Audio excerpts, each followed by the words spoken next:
सवरिया कैले हो माई अंगनवा आइले हो सिंह सवरिया कैले हो माई अंगनवा आइले हो निमिया के गछिया के पतैया डोले हो निमिया के गछिया के पतैया डोले हो सिंह सवरिया कैले हो माई अंगनवा आइले हो सिंह सवरिया कैले हो माई अंगनवा आइले हो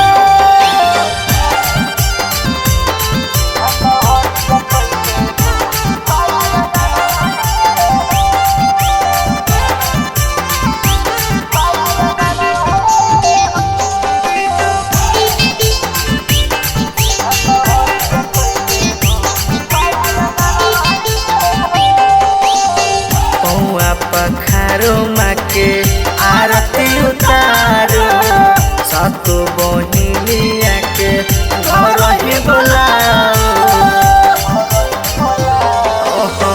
पौआ पखारो माँ के आरती उतारो सातो बहिनिया के घर ही बोलाओ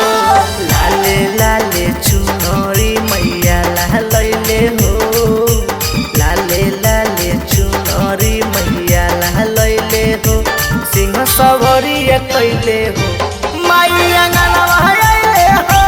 सिंह सवरिया कैले हो माई अंगनवा आइले हो